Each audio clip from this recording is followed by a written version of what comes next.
Washington erupted when Jasmine Crockett confronted Alan Dershowitz and revealed how justice had been sold to power. She spoke for ordinary people, while he symbolized law corrupted for the highest bidder. The mask of authority cracked live on the floor of Congress when Jasmine Crockett's truth collides with Alan Dershowitz's power. Who survives the fire? Stay with us. This is a story worth every second of your time. The hearing room shook with anticipation as the sign flashed across the broadcast. Live U.S. Congress. The subject was stark. Ethics in law and political power. Every seat was filled, every lens aimed at the table where two names electrified the nation. On one side sat Jasmine Crockett, the young black congresswoman famous for tearing apart hypocrisy with ruthless precision. Across from her was Alan Dershowitz, Harvard's so-called legal titan, now chained to two ghosts that made America shudder, Jeffrey Epstein and Donald Trump. The cameras closed in. Jasmine's face was stone, her eyes burning, a storm waiting to break. Dershowitz shifted uncomfortably, tugging at his collar, the weight of his past pressing on him. Reporters whispered, the gallery held its breath, the nation leaned closer to their screens. Then Jasmine struck, her voice cutting like a blade. Today we are not just examining the ethics of one man. Today we are examining whether justice in America still has value, or if it has become nothing more than merchandise for the rich and powerful. The words detonated. The chamber froze. Millions at home stared, pulse racing, knowing they were witnessing the start of a reckoning. The chamber was still reverberating from Jasmine's opening salvo when she leaned in again, her posture like a fighter tightening her gloves before the first punch. The silence was razor-sharp, charged with electricity, as if the entire building understood something explosive was about to detonate. She locked eyes with Alan Dershowitz, and her voice cracked through the air with merciless clarity. Mr. Dershowitz, you took millions of dollars to defend Jeffrey Epstein, a man accused of sexually abusing underage girls. Do you call that protecting justice? Or protecting a predator? The words thundered across the chamber, not a question, but a shot fired. The response was immediate and visceral. Gasps tore through the audience like shrapnel, the sound bouncing off marble walls. A few reporters dropped their pens, scrambling to catch every word. The camera zoomed in tight, finding Dershowitz's face, the Harvard legend caught under a spotlight he couldn't escape. He tilted his head up, grasping for composure, and forced his voice steady.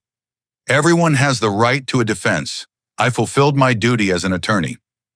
He delivered it like a line rehearsed for decades, but there was a tremor in the edges, the faint crack of a fortress under siege. Jasmine did not let him breathe. She reached for a thick folder, the kind that seemed to weigh as much as the truth itself, and snapped it open so the sound carried. The audience leaned forward as she raised a page high, her tone sharp, unforgiving. It was testimony from Virginia Giuffre, one of Epstein's most vocal victims. Jasmine read aloud, every word a blade cutting deeper. Dershowitz knew. He could not have not known. He was there, he heard, and he chose to look away. The sentence hung in the air, like a guillotine blade poised to fall. Chaos erupted. The gallery exploded into gasps, angry murmurs, and even a few shouted curses. Reporters sprang forward, cameras flashing like lightning storms as they captured Dershowitz's paling face. The close-up revealed every twitch, every bead of sweat threatening to betray him. He snapped back quickly, louder now, his voice edged with desperation. Those statements hold no legal weight. I have never done anything wrong. But the denial rang hollow, drowned by the roar of disbelief sweeping the room. Jasmine strode to the easel draped in black, her heels striking the marble like a drumbeat of judgment. With one sharp tug, she ripped the cover away, revealing the massive board. She faced the chamber, her voice cutting through the silence. Look at this. A timeline of shame. 2008, the Epstein sweetheart deal. She slapped her palm against the board, the crack echoing like a gunshot. 18 months in jail. That's what he got. And even then, he was out most days, free to live in luxury, while the girls he violated were left in silence, in pain, invisible. This is not justice. This is corruption, dressed up in legal paperwork. She spun back toward Dershowitz, her finger now a weapon aimed at his chest. And what was the result? Dozens more girls were abused. And you stand here and dare to tell us that was justice? The words struck like hammer blows, each syllable designed to crush the defense he tried to muster. The chamber boiled over gasps, whispers, furious mutters. On television screens across America, millions watched with jaws clenched, blood pounding in their ears. Social media exploded, hashtags forming in real time as the soundbite replayed. Protecting justice or protecting a predator? Dershowitz shifted in his chair, cornered, his hands tightening on the table, as though gripping the last edge of his reputation. His jaw quivered, eyes darting between the board and the file in Jasmine's hand, searching for an escape that didn't exist. He had faced presidents, he had faced prosecutors, but never this a congresswoman turning his legacy into a crime scene live on television. The walls seemed to close in, every camera lens transforming into a spotlight of guilt. The chamber was still trembling from the Epstein confrontation when Jasmine shifted, her posture stiffening like a warrior preparing for the next strike. The silence was suffocating, every ear tuned to the crackle of tension in the air. She leaned forward, her eyes locking onto Dershowitz with surgical precision, and unleashed her words like a blade. In 2020, you sat at the defense table for Donald Trump. What did you say? If the president believes that his actions are in the nation's interest, that action cannot be impeachable. The sentence struck like thunder, reverberating off the marble walls. In an instant, the chamber darkened as the massive screen behind her lit up. The video clip rolled, and there was Dershowitz himself, years younger but instantly recognizable, his voice echoing through the speakers. If the president believes that his actions are in the nation's interest, that action cannot be impeachable. The sound carried with a chilling finality, as if the walls themselves bore witness. Senators froze, their faces pale, caught in the gravity of hearing those words replayed in this crucible. It was not Jasmine's accusation anymore. It was Dershowitz condemning himself with his own mouth. The murmurs rose like smoke. One senator leaned to another, whispering, "That's absolute power." Another muttered, "That's a king, not a president." The air crackled with disbelief, with outrage barely restrained. The audience in the gallery bent forward, their eyes wide, their breaths shallow, as though the very foundation of democracy were being pulled from under their feet. This was not theater anymore. It was revelation. Dershowitz raised his head sharply, his jaw stiff, his voice breaking the mounting noise. That was legal analysis, not political endorsement. I was interpreting the Constitution. Nothing more. His tone was firm, but the chamber heard what lay beneath. Strain, desperation, a grasp at control slipping through his fingers. He tried to wear the armor of reason, but the cracks were visible, and Jasmine was ready to drive straight into them. She tilted her head, her lips curling into a cold, cutting smile, her voice sliced with quiet cruelty. Legal analysis? I have here an article you yourself wrote in the Harvard Law Review, 1973. And in that article, you argued that a president absolutely can be impeached if he abuses power for personal gain. Gas ripped through the room again, sharper this time. Sharper because the knife was not Jasmine's. It was Dershowitz's own hand, turned against him. The words landed like steel, unrelenting, undeniable. The screen split in two, the chamber glowing in the blue light of history clashing against itself. On one side, the video of 2020, Dershowitz declaring the president untouchable. On the other, the pages of the Harvard Law Review, the ink of 1973 blazing with highlighted lines where the younger Dershowitz wrote the opposite. The contrast was brutal, devastating. One man, two eras, two truths colliding with each other.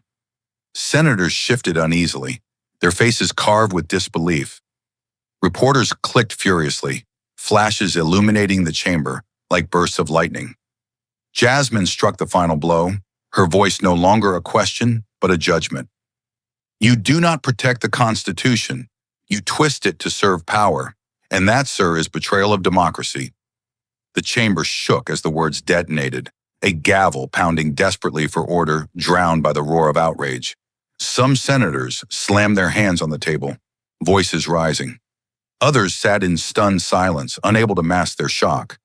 The gallery erupted, bodies leaning forward, whispers colliding in a storm of disbelief. On live television, millions of Americans sat frozen, hearts pounding as if they too were inside the chamber. They had heard Dershowitz in his own words. They had seen the contradiction in black and white.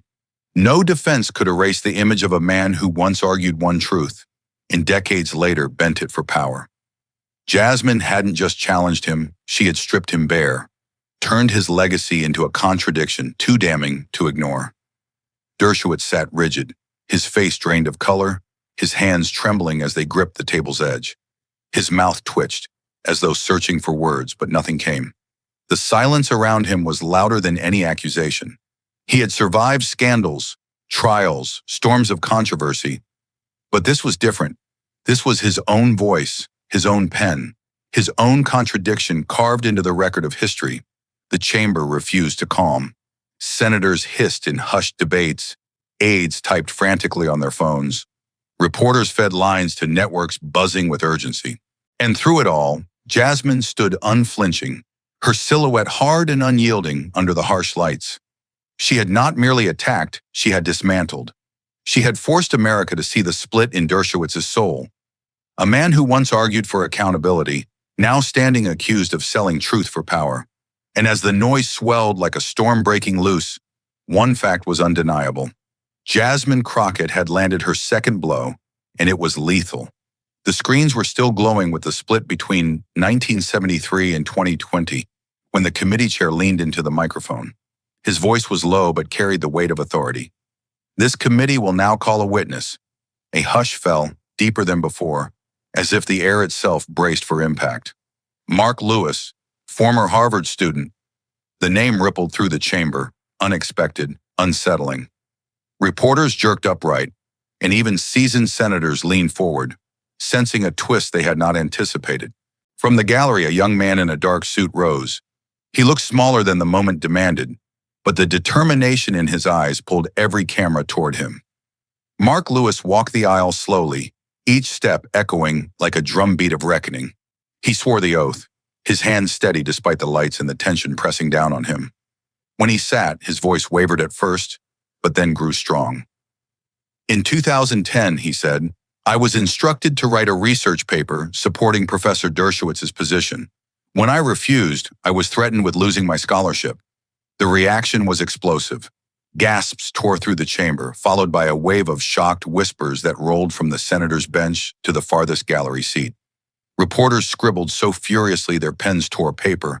Cameras clicked in rapid-fire bursts like gunfire. The sound was not just noise, it was disbelief taking form. A senator muttered under his breath, "Unbelievable," while another shook his head, stunned. And in the eye of the storm, Alan Dershowitz's face hardened.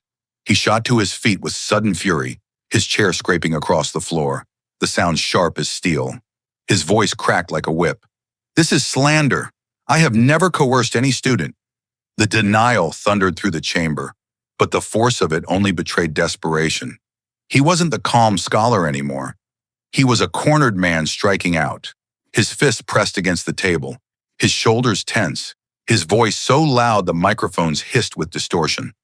The gavel hammered for order, but the chaos refused to settle until Jasmine rose. She stood with the kind of calm that was more dangerous than rage. The calm of someone holding a weapon her opponent didn't know existed. From her desk, she lifted a binder, thick and gray, its spine bristling with color-coded tabs. Her heels clicked as she crossed to the document camera. She opened to a marked page, adjusted the microphone, and read in a voice that cut through the clamor. "Lewis's paper is too weak. It does not serve our goal of public debate. It must be revised in the direction I set. Otherwise, he cannot continue in the group." The chamber froze. The email filled the screens around them. The header bold, the sender's name clear. Alan Dershowitz. The yellow highlight glowed like a flare on a battlefield. Every word Jasmine had spoken was right there, preserved, undeniable. Staffers leaned toward their monitors, their faces lit by the glow of incriminating text. It wasn't a claim anymore. It was evidence. Evidence with a date stamp, with recipients, with language too sharp to dismiss as guidance. Dershowitz's mouth opened, but no sound came. His eyes darted across the screen as though the words might rearrange themselves. rewrite his history in real time. They didn't. Mark Lewis turned his head toward the projection, his voice low but steady. That is what I received. That is why I believed my scholarship was at risk. He didn't shout. He didn't need to.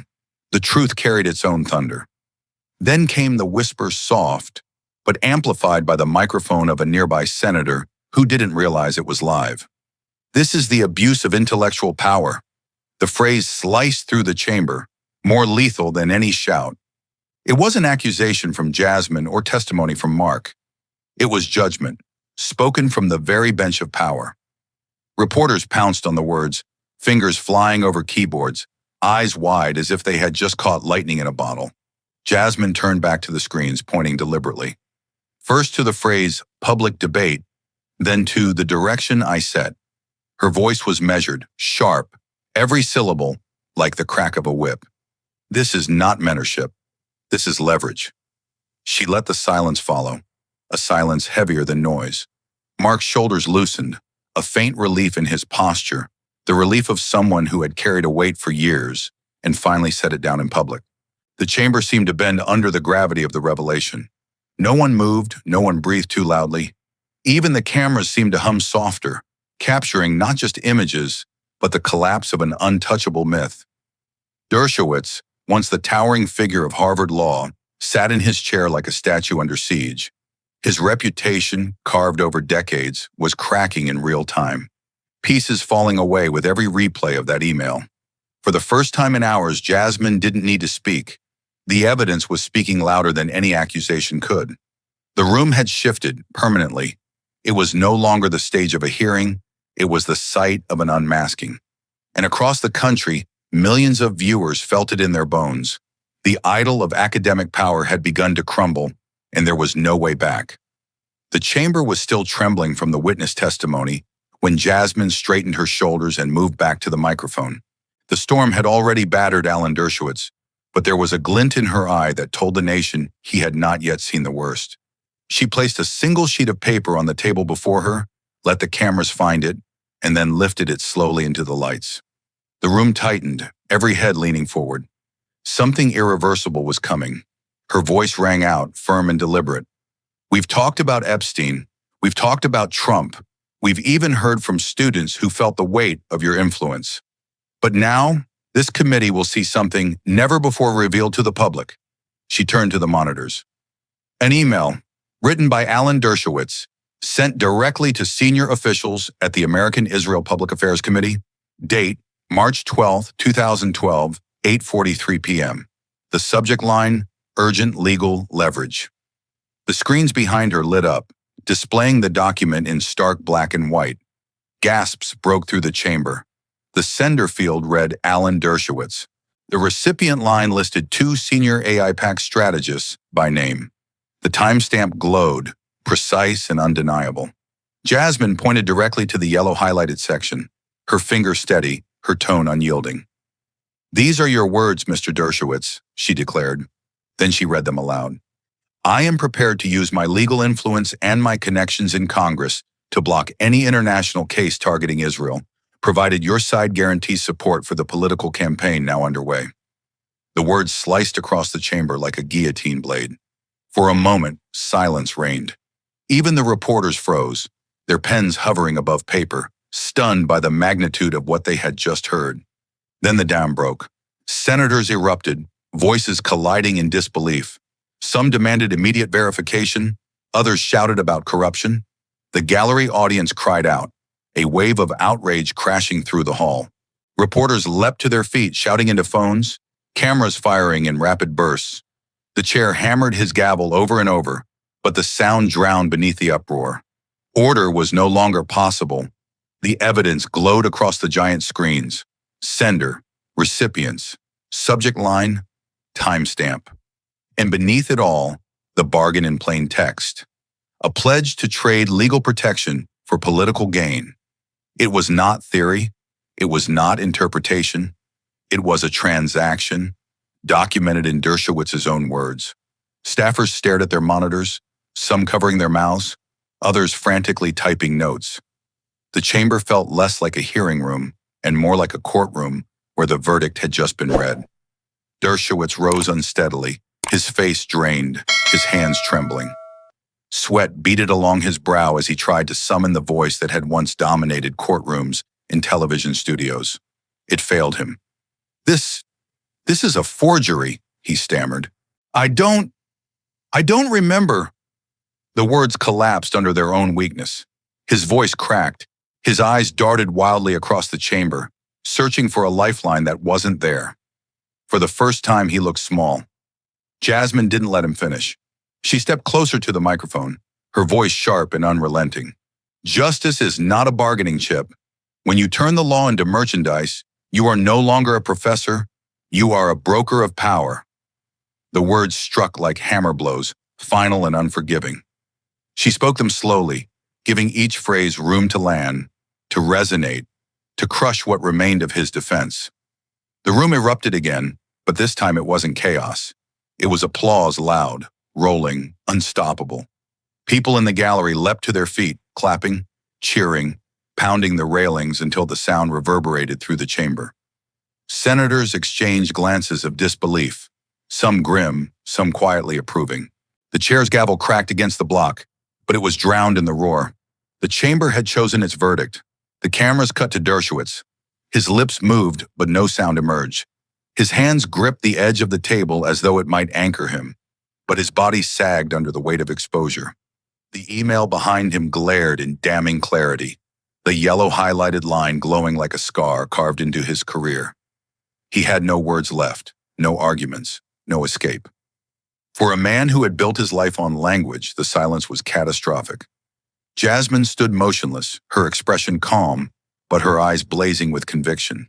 She didn't celebrate. She didn't smile. She simply held her ground, letting the evidence speak louder than any gloating ever could. Her restraint was devastating. She had not just attacked Dershowitz, she had dismantled him, piece by piece, until nothing remained but silence. The applause swelled again, rolling through the chamber like a thunderstorm. Reporters leaned into their microphones, voices cracking with urgency as they relayed the moment to the outside world. Viewers across America sat glued to their screens, watching the image of a man once untouchable now unravel before their eyes. It wasn't just political theater anymore. It was history unfolding live, irrevocable and merciless. Dershowitz slumped back into his chair, his face pale, his shoulders hunched, his eyes fixed on the table. He had been a professor, an author, a defender of presidents. But in this chamber at this moment, he was none of those things. He was a man exposed, undone by his own words. For the first time in his long career, he had nothing left to say. The chamber would never forget it, nor would the millions watching at home who leaned closer to their screens, feeling the pulse of a nation as a giant fell. The gavel finally struck hard enough to echo, but even that sound was hollow. The true verdict had already been delivered not by the committee, not by the chair, but by the undeniable truth burning on the screens. Jasmine lowered the sheet of paper back into her binder, her hands steady, her eyes unblinking. The moment was over, but its weight hung in the air like smoke after an explosion. The applause still rumbled, the murmurs still buzzed, and Dershowitz still sat silent, broken. In that silence, everyone in the chamber understood. The wall of power and influence he had built over decades had just crumbled, live in front of the nation. The chamber was still vibrating with applause when the screens outside lit up with flashing red banners. Newsrooms across America broke into live coverage, anchors cutting mid-sentence to the breaking headline. CNN was first, their lower third screaming in bold letters. Breaking news, Jasmine Crockett hagag Alan Dershowitz for email bomtan. Huna, the anchor's voice carried the weight of the moment, her tone sharp and breathless. We are witnessing history tonight. A sitting congresswoman has just revealed a leaked email that appears to show Alan Dershowitz offering to trade legal influence for political favors. The chamber erupted and Dershowitz had no answer. The clip replayed, Jasmine's words booming again and again. Justice is not a bargaining chip. Fox News, caught off guard, had no choice but to run the footage as well. The network's graphics blared across the screen. Email shock, Dershowitz exposed. The host's voice was clipped, grim. If this is true, tonight marks a dark day for the American legal establishment. His words cut hard, but his expression betrayed unease. The panel that followed was split, one guest calling it a witch hunt, another shaking his head and saying flatly, "This is corruption laid bare." For once, even Fox could not ignore the spectacle. MSNBC jumped in with a montage that replayed Jasmine's final blow in slow motion. Her voice thundered, "You are a broker of power." The studio lights dimmed to black and white footage, dramatic music underscoring her words like a gavel, striking over and over. The anchor leaned forward, almost whispering, "That is the sound of a generation demanding accountability." Viewers at home sat stunned, some clapping at their screens, others sinking deeper into their couches, unable to process the scale of what they were seeing. The public split instantly. On social media, feeds were flooded with clips from every angle, each one cutting straight to the moment Jasmine read the highlighted email aloud. Hashtags trended, timelines flooded, but the arguments were raw and divided. Some wrote, "Finally, someone took him down." Others pushed back, "Smear job, where's the proof?" But even the defenders struggled. The image of Dershowitz, silent under the glare of his own words, was impossible to erase. Late-night talk shows smelled blood and wasted no time. Within hours, monologues were rewritten, jokes sharpened. One host walked on stage, his first words drowned by applause. "Did you all see Jasmine Crockett tonight? She dropped an email so heavy it might as well have been a nuclear bomb on live TV." The audience roared. Another host leaned back in his chair, shaking his head with exaggerated disbelief. "Imagine spending 60 years teaching law and then losing to one congresswoman in 60 seconds. The crowd howled, the clip bouncing across YouTube before the show even ended. The meme factories kicked into overdrive. Screenshots of Dershowitz's pale, sweating face went viral within minutes. One meme showed him frozen in shock with the caption, "When the receipts are highlighted in yellow." Another spliced his 1973 Harvard Law article against his 2020 impeachment defense, stamping across the split, "Pick one, Professor." The internet laughed, mocked, and shared relentlessly. But beneath the humor lay something darker, the recognition that this wasn't just scandal, it was collapse. Back on the networks, the debate raged. CNN cut to a panel of analysts, their voices tumbling over one another. "This is the most devastating blow to Dershowitz's credibility in his lifetime," one declared. Another interrupted, "But think of the implications if a man of his stature can be caught bargaining with lobbyists. What else lies hidden?" The anchor tried to calm the storm, but the sense of rupture was palpable.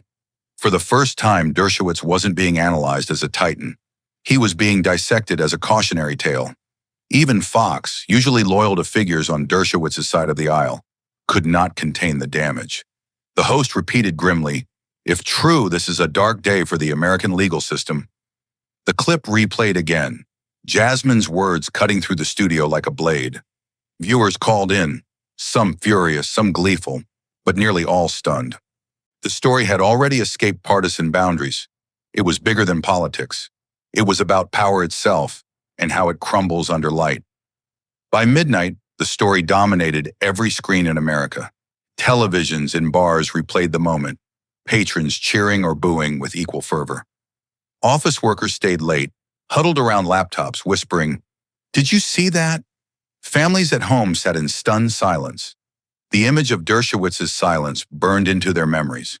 The nation wasn't just watching news, it was watching a reckoning unfold in real time. And in the middle of it all, one truth rang louder than the shouting, louder than the jokes, louder than the memes. Jasmine Crockett had landed the blow that nobody thought possible. Dershowitz was no longer untouchable. He was no longer invincible. He was just another man undone by his own words, his fall broadcast for the world to see. As the media shock roared through midnight, the morning answered with something colder: action. News studios were still looping the clip when the marble corridors of Capitol Hill began to hum. Phones lit up, aides power-walked with binders, and doors slammed like drum beats down the hall. The question had shifted from whether the email was explosive to what Congress would do about it. The country could feel it. Last night was outrage. Today would be consequences. Power had met its antagonist, and the next moves would leave fingerprints on the Republic. By noon, leaders emerged from a closed-door huddle with one decision: an emergency hearing on legal ethics. The notice went out in bold type. Emergency hearing, standards of conduct for officers of the court. Cameras crowded the doorway before the gavel, a forest of lenses hunting for the next shock. Veterans arrived with faces set like stone, while newcomers wore the taut focus of people entering a fight. When the chair dropped the gavel, the room locked into a silence that felt like a held breath. No one pretended this was routine. The room carried the smell of precedent being set tonight. Witness lists rose on the screens: Bar Association officials, judicial watchdogs, former clerks, and ethics scholars. A staff counsel framed the stakes in plain words: when lawyers trade access for political help, the law becomes a marketplace. Members debated jurisdiction, investigative powers, and the risk of chilling legitimate advocacy. The council proposed targeted subpoenas for communications that mirrored the leaked template and promised chain of custody protocols. A gravel-voiced senator said, "We will draw boundaries you cannot bargain away," and the room murmured its assent. This would not be a show trial. It was a map for the next decade. Far from the Hill, Harvard moved quickly because silence would sound like permission. The university issued a statement acknowledging public concern and committing to review professional conduct in public advocacy. It was crisp, careful, and notably free of compliments. Within hours, prominent colleagues spoke on camera without hedging or legalese. "This isn't ideology," one professor said. "It's the line between argument and leverage, and that line matters." Faculty lounges buzzed, but the statements sounded more like verdicts than gossip today on record. A faculty letter circulated, short and surgical, calling for transparency, recusal standards, and a reaffirmation that influence is not scholarship. Alumni scheduled a forum, and the first session filled in minutes. Donors asked for meetings, deans booked them, campus journalists mapped a timeline from speeches, filings, and public emails. Students filled a lecture hall, chalking questions about power, duty, and dissent across an entire wall. The school that trained arguments was now interrogating its own. In classrooms, the debate felt less abstract and more like triage under bright fluorescents and strained voices. Meanwhile, Jasmine stepped from the hearing room into lights that never cooled. MSNBC secured the first sit-down. The studio dimmed like a stage before a verdict. The host asked, "What did America see last night?" Jasmine kept it simple: receipts, motive, and a truth anyone can understand. No one is above accountability. Producers cut to the moment the chamber froze under the email, then returned to her steady stare. Her cadence was courtroom calm, but the edge made anchors sit taller. CNN followed with a town hall where the audience lined up at microphones. "I'm a public defender," a woman said, voice tight with anger, "and no lobbyist ever offered help for my clients if I helped their politics." Jasmine answered, "That's because justice isn't supposed to have a checkout lane." The room went still, then broke into applause that sounded like pressure releasing from a valve. The clip replayed across the screens, and bookings multiplied within the hour. Producers cut back to her face because clarity photographs better than spin on nights like this. On the Hill, the ripple became a method with a name: the Crockett clapback. Young lawmakers studied Jasmine's tape the way fighters study footwork. They practiced 3 moves: show the document, anchor it to a plain moral sentence, and refuse to blink. Staffers built receipts kits, slim binders with timelines, quotes, and one bright, unanswerable line in bold on page 1. Hearing rooms began to change as those kits thudded onto dais wood like evidence boxes. Old tricks filibuster, fog, diversion suddenly looked clumsy under that 3-beat rhythm everyone could count out loud.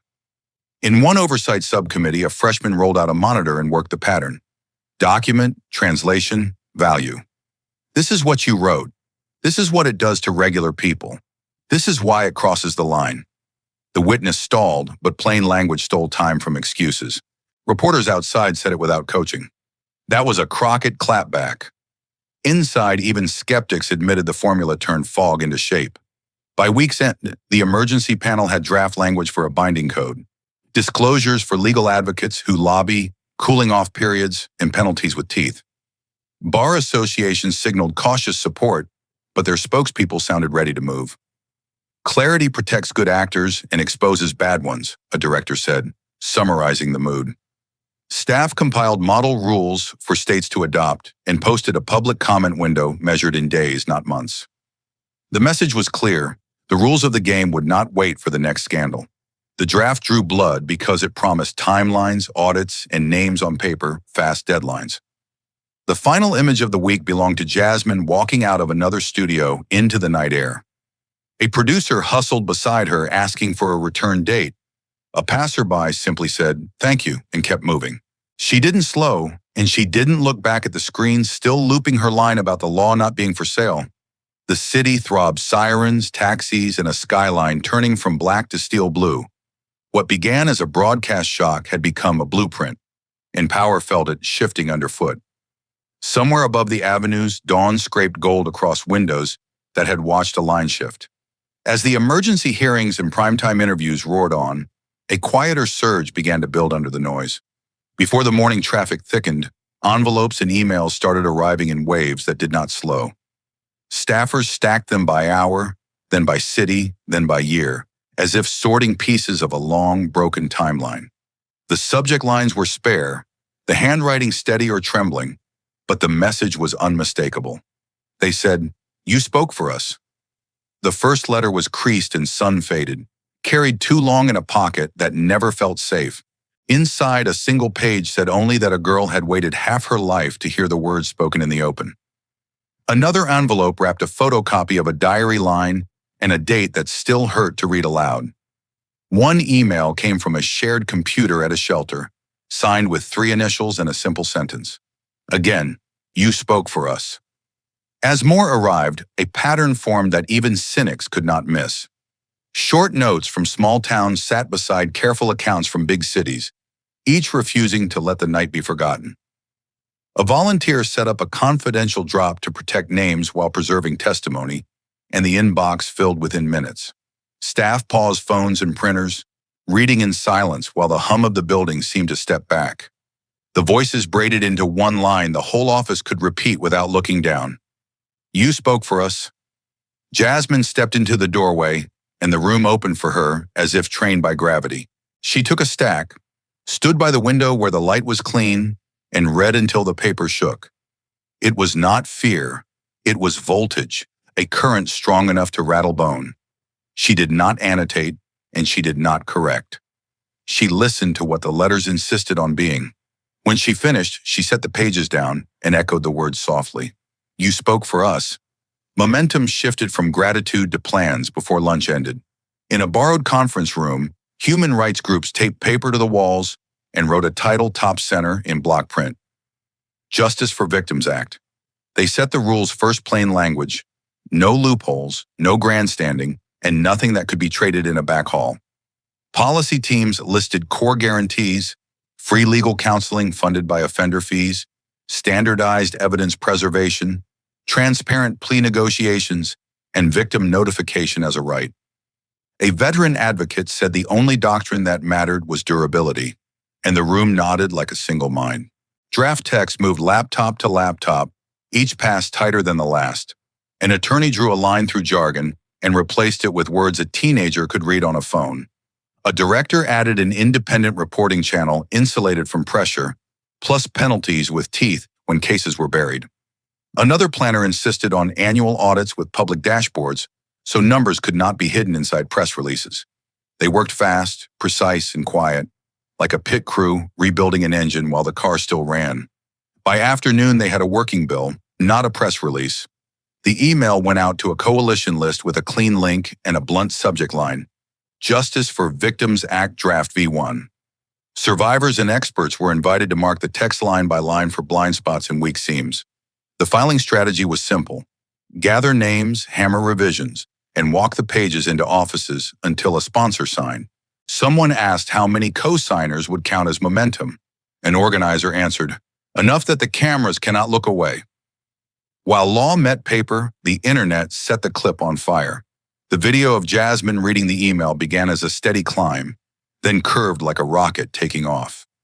Reaction channels replayed the silent beat after her line, letting the hush say what shouting could not. Editors trimmed dead seconds, thumbnails sharpened, subtitles locked, and watch times stacked in tall, clean columns. Every refresh pushed the counter higher, and the map of red hotspots spread like sunrise across a dark globe. Creators in Manila, Lagos, and London built their own cuts, guiding viewers where to pause and what to hear. Newsrooms posted the full hearing in high resolution. Community pages posted the essential 40 seconds with no ads. A data analyst shared a chart that looked like liftoff, and for once the metaphor felt earned. Texts arrived with the same blunt question, "Have you seen this?" until even people who avoided politics clicked. By evening, phones pushed the clip onto home screens before anyone could search for it. At the 24-hour mark, the dashboard flipped from shocking to historic. 50 million views. Top 1 on YouTube's global trending, without a trailer, without a budget, carried by the gravity of a single sentence. Viewership heat rippled from New York to Dallas, then east to London and Paris, south to Sao Paulo, across to Nairobi and Mumbai, and up to Seoul. The clip had no borders because the line at its center needed none. Justice is not a bargaining chip. In living rooms and break rooms, in shelters and late buses, people watched the counter turn and felt the floor of silence shift. A survivor in a quiet kitchen pressed a palm to the table as the highlight flashed and whispered, "You spoke for us." In a shelter common room, chairs scraped to a stop, and the same words appeared on the television in closed captions. Inside a night shift pantry, a janitor paused with a bag in hand and stared at the yellow band of text. Across the city, and then far beyond it, the message moved from screen to mouth to paper and back again. By dawn, the 3 threads stood side by side, undeniable. Letters said, "You spoke for us." A coalition advanced the Justice for Victims Act. The clip held 50 million eyes and would not blink. None promised closure, but together they refused to let truth quietly sink away. The applause that thundered through the chamber was still echoing when the nation began to ask the harder question, how could such a wall of hypocrisy have stood for so long? The email was explosive, yes, but it was not born overnight. It was a crack in a structure built slowly, stone by stone, by men who knew how to bend rules into ladders and cloak ambition in the language of law. Americans stared at their screens, and behind the outrage was another feeling disbelief at how long the deception had lasted. The bigger story wasn't just the fall of Alan Dershowitz, it was why the wall he hid behind existed at all. Hypocrisy in power thrives because it wears a mask. It tells the public one thing: honor, service, duty, while whispering another to those who can pay. That mask is polished daily by institutions that should be watching, but instead protect their own prestige. Harvard lent credibility, television gave platforms, courts deferred to reputation, and lobbyists opened doors. Together they built a wall high enough to block ordinary citizens from seeing what was happening behind it. The wall of hypocrisy survives not because people believe lies, but because they want to believe in the authority of familiar names. To understand the weight of this moment, commentators reach back through history. Watergate became the first mirror. In the 1970s, Richard Nixon's operatives broke into the Democratic headquarters, but the real crime wasn't the burglary, it was the cover-up, the twisting of justice to shield power. Like Dershowitz's email, it showed how the law could be manipulated to serve ambition. Nixon told the public he wasn't a crook while his team shredded tapes and erased truth. It took relentless reporting, stubborn investigators, and a Senate committee to bring the wall down. When the mask cracked, Nixon's presidency collapsed. Then came the Clinton impeachment in the 1990s. The charge wasn't burglary or espionage, it was perjury and obstruction. Once again, the wall of hypocrisy stood tall this time, built from charm, political loyalty, in the machinery of a booming economy. Clinton looked into cameras and said, "I did not have sexual relations with that woman," a denial that echoed across America. But the truth was different. When it broke, the public saw how a president could try to twist words into a shield. The scandal was not just about sex, it was about the weaponization of language and power to protect one man's image. And then came Trump. His impeachment trials tested the very definition of accountability. In 2019, he was charged with abuse of power and obstruction of Congress after pressuring Ukraine to investigate a rival. In 2021, it was incitement of insurrection after the Capitol was stormed. Each time the defenses were not about innocence but about raw loyalty, about bending the law into a weapon of partisanship. Dershowitz himself stood in the Senate chamber, saying words that would echo in infamy. If the president believes his actions serve the national interest, they cannot be impeachable. It was the wall of hypocrisy turned into a fortress, daring anyone to breach it. What tied these scandals together was the same principle. When law is treated as a tool of power rather than a boundary for it, democracy itself begins to crack. Watergate showed how easily evidence could be buried. Clinton showed how words could be twisted until truth was meaningless. Trump showed how entire parties could weaponize loyalty to shield wrongdoing. Dershowitz's email fit the same pattern: law as currency, justice as a commodity, accountability as something negotiable. Each time, the wall stood until someone pushed hard enough, and then it shattered under the weight of undeniable truth. The rule is simple, brutal, and unforgiving. When law is bought, democracy bleeds. The cracks don't show at first.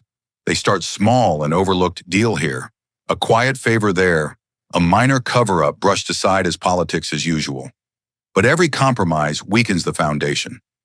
By the time the public sees it, the fracture has spread so far that the entire structure trembles. The Dershowitz scandal wasn't just about one email. It was about the slow erosion of trust, the cumulative damage of decades where law bent for the powerful. America realized that the wall of hypocrisy wasn't just his, it was systemic. People began to look at symbols differently. For years, names like Dershowitz, Nixon, Clinton, and Trump carried weight, a kind of untouchable authority. They were professors, presidents, and power brokers. They stood as monuments, and monuments discourage questions.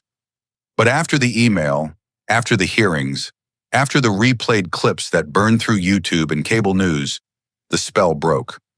Citizens saw that behind the marble and Latin phrases, behind the handshakes and television interviews, were men as fallible as anyone except more dangerous, because they hid their flaws behind institutions built to protect them. The lesson cut deep. Americans began to understand that vigilance wasn't optional, it was survival.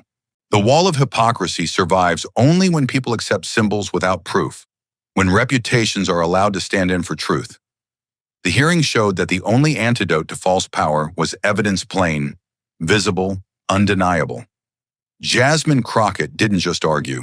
She showed the email, put it on screens, highlighted the line, and forced the nation to read it with her.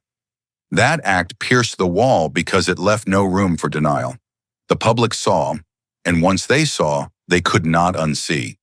Commentators noted that this wasn't just a political moment, it was cultural. For years, the phrase, "no one is above the law," had been a slogan, repeated so often it risked becoming empty. But seeing a professor of Harvard Law, a man who once shaped arguments for presidents, left speechless by his own words, this made the slogan real. It turned abstraction into spectacle, theory into evidence, hope into proof. The message was not subtle. Walls can fall, and when they do, they fall hard. Comparisons poured in from every corner of media. Watergate ended with a resignation. Clinton's scandal ended with acquittal, but permanent damage. Trump's impeachments ended with acquittals, but left scars on the republic. Dershowitz's collapse was different. It was not about removal from office or loss of title. It was about exposure. It was about stripping the mask from someone who had built an entire career on interpreting law, only to be undone by evidence that showed he was willing to sell it. The fall was personal, but the shock was collective. The deeper analysis asked why Americans fall for false idols in the first place. The answer was uncomfortable. People crave certainty, and powerful figures provide it. They speak with authority. They stand on grand stages. They wear the robes of law or the seal of the presidency. In a chaotic world, those images comfort. But comfort is dangerous when it blinds. The Dershowitz scandal reminded the nation that comfort without scrutiny is complicity. The public's desire to believe in authority had allowed the wall to stand. Now, stripped bare, they faced a harder truth. It could happen again if they weren't vigilant. The moment felt less like politics and more like a thriller unfolding in real time. Cable anchors described it as a reckoning. Historians called it a turning point. And ordinary citizens used simpler words. We saw the receipts. That phrase, born on social media, captured the essence. It wasn't rhetoric or reputation that mattered. It was proof. The power of the Crockett clapback wasn't in her passion, it was in her evidence. And that evidence pierced the wall so thoroughly that even its defenders had nothing left to say. As the analysis deepened, America saw a rule emerge from the wreckage. When the law is weaponized for power, democracy fractures. The wall of hypocrisy is not invincible, but it is persistent. It rebuilds itself in whispers, in excuses, in blind trust of the wrong people. To stop it, citizens must demand what Jasmine demanded: receipts, documents, proof. The fall of Dershowitz wasn't just a scandal, it was a blueprint for resistance. And in the days after, Americans began to learn how to read power differently. For the first time in decades, the nation understood that the real danger was not corruption itself, but the symbols that disguise it. The statue of authority, the robe of law, the title of professor, the seal of office, all of them can be masks. And masks, no matter how polished, can hide rot. The final lesson was simple but hard. Never confuse reputation with truth. In a democracy, truth must always be earned, and evidence is the only currency that counts. The wall of hypocrisy had stood for decades. But on that night, with one email, one congresswoman, and one unflinching spotlight, it cracked. The sound of it breaking was not just applause in a chamber. It was the echo of a nation waking up to the reality that symbols lie.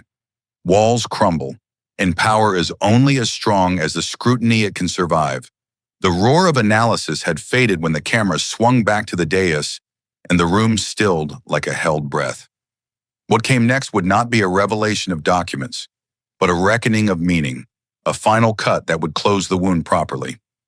Jasmine rose into the silence, shoulders squared, gaze steady, the posture of someone who knew the last word could become the first sentence of history. She took in the chamber, the lights, the watching country, and let the quiet stretch until it carried its own voltage. When she leaned toward the microphone, the tension tightened like wire drawn across a bow, and even the air seemed to wait for the release. Her voice arrived measured and clear, a tone that belonged to plain truth rather than spectacle. She did not reach for rage or flourish. She reached for understanding the country could carry home. She could have reached for poetry, but she chose English and certainty instead. When the wall of hypocrisy falls, the light of truth finally shines. And that light does not belong to the powerful, it belongs to the people. The line landed not as a slogan, but as a verdict, a sentence crafted for memory because it was built from something older than spin. She let the echo roll, then anchored it with something practical. Justice, she said, is not a tangle of footnotes. It is a guardrail meant to hold when everyone is tired, angry, or afraid. A nation does not stay upright because the strong build higher walls, but because the rules mean the same thing on both sides of the door.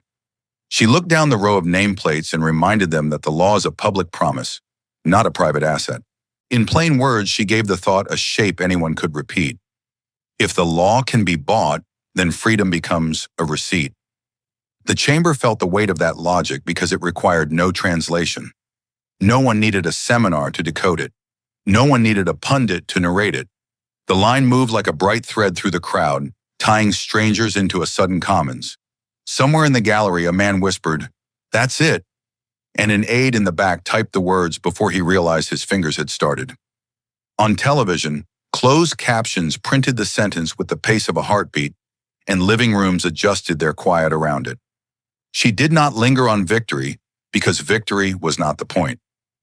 The point was transfer, taking the light that had been trapped behind the wall and handing it back to the people it was stolen from.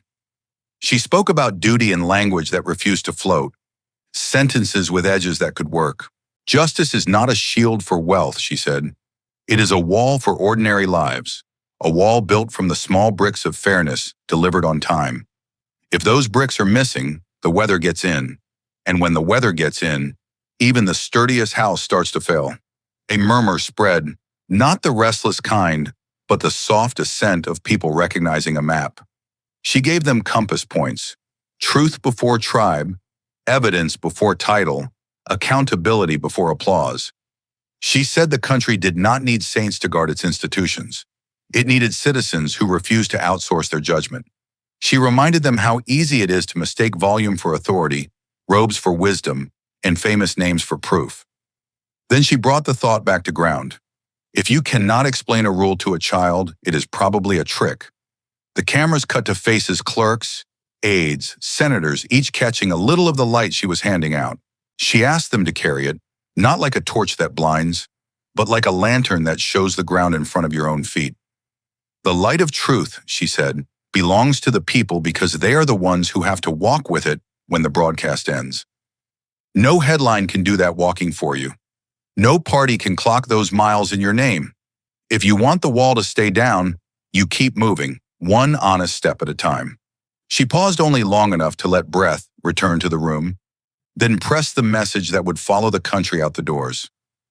The law is not a theater for cleverness, she said. It is a workshop where the measurements matter. You do not sand a ruler to make a crooked line look straight. You do not rent the scale to the heaviest bidder. If someone tries to sell you justice, remember what is not for sale. Your say, your vote, your right to demand receipts. The applause that rose then was different from the earlier surges. It was steadier, lower, the sound of people standing on their own feet. It did not spike like a crowd-chasing spectacle. It spread like weight settling into a foundation.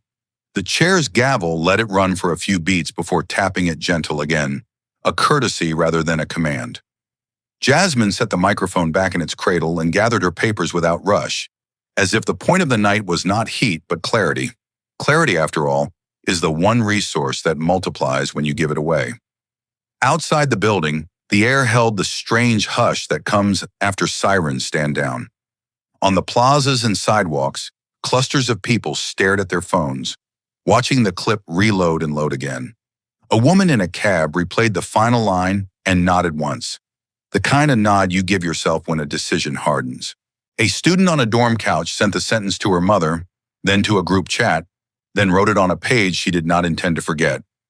In a night shift break room, a security guard set down his sandwich and whispered the words like a test he wanted to pass. The platforms responded with a force that looked organic because it was. Shares became chains, became webs, and the web stopped looking like chaos when you zoomed out far enough. There in the wide view was a country teaching itself a phrase worth keeping. When the wall of hypocrisy falls, the light of truth finally shines. And that light does not belong to the powerful, it belongs to the people. No music underscored it, no graphics enhanced it. It did not need help to travel. Producers cut the clip into clean loops so the line could start right on the inhale. Editors built lower thirds that read like reminders rather than slogans. Teachers pulled the moment into tomorrow's lesson plans. Not to talk about a scandal, but to talk about standards. Clergy drafted homilies about light and honesty and the danger of worshiping names. Coaches taped the quote in locker rooms because accountability is a sport long before it is a statute. In city rooms and kitchen tables, the same thought kept repeating, power is a trust, not a trophy case. The lesson landed because it did not ask anyone to switch teams. It asked them to keep score correctly. If a rule protects you only when you win, it is not a rule. It is a trick. If a rule punishes only people without publicists, it is not justice. It is theater. Jasmine's close gave the language to say that out loud without permission. The final montage wrote itself because the country did the editing. Street screens ran the line between traffic reports. Courthouse monitors tucked it under calendars of arraignments and trials. In a bar where the sound was off, subtitles carried the message anyway, and a room full of strangers lifted their eyes at the same time. People noticed. They read in silence. Back at the Capitol, the chamber emptied with the slow care of a stage crew striking a set after opening night. The microphones cooled, the spotlights dimmed, and the cables coiled like tired snakes in the aisles. But the sentence did not cool or dim or coil. It moved outward with the people who had come to hear it. It rode the metro, the freeway, the last bus, the first train. It found apartments and porches and feed lines and message bubbles and the quiet spaces where people decide who they are going to be tomorrow. Jasmine stepped into the corridor and did not look for her reflection in the glass. The night did not belong to the person at the microphone. It belonged to the listeners who had taken the light outside. Her staff fell in a step behind her, lighter than they had been the day before, but more serious too. In their pockets, their phones buzzed with a country's echo, but the sound felt less like noise and more like a task list. They would sleep later, for now there was the clean fatigue of work that leaves nothing sticky in the hands. The closing image came not from the Capitol, but from 1,000 screens at once. A feed stitched together clips of families on couches, friends on stoops, workers on benches, faces lit by the same sentence traveling across pixels. A boy read it aloud to his grandfather, and the old man repeated it without missing a word. A woman pressed her palm to a hospital window and mouthed it once to the city and once to herself. Somewhere a newsroom cut to black, but the line stayed bright in the dark like paint that keeps glowing after the switch. When the wall of hypocrisy falls, the light of truth finally shines. And that light does not belong to the powerful, it belongs to the people. The country did not chant it, it carried it. It did not end the argument, it armed the honest side of it. And as the night folded into a quieter kind of morning, the story ended the only way a true civic story can, by beginning again, in the mouths of the many who will need it next. The chamber was still echoing with Jasmine's final words when she leaned in once more, her tone shifting from verdict to demand. The cameras locked on her, and across the nation living rooms held their breath. She didn't speak like a politician closing remarks. She spoke like someone issuing marching orders to a country on the edge. Do not let this moment fade. Do not wait for someone else to carry it forward. If you believe justice belongs to the people, then it's your duty to guard it. The line hit like a flare in the night, impossible to ignore. She pressed on, eyes sweeping the room as though staring straight into every household watching. Hold your leaders accountable. Ask for proof, not promises. Demand transparency, not theater. And when you see the wall of hypocrisy rising again, don't whisper about it, tear it down before it traps you. The words were plain, sharp, and heavy with urgency. It wasn't just a speech, it was a call to arms made of paper and truth. And with that, the applause rose one last time. Not like celebration, but like commitment, echoing out of the chamber and into the streets of a country that knew the next step was theirs to take. Thank you for watching until this moment and for standing with us on this journey for justice. Your support means everything, like subscribe and turn on notifications so you never miss what's next. And we'd love to hear your thoughts. Leave a comment below and let us know what moved you most in this story. Together, our voices make a difference.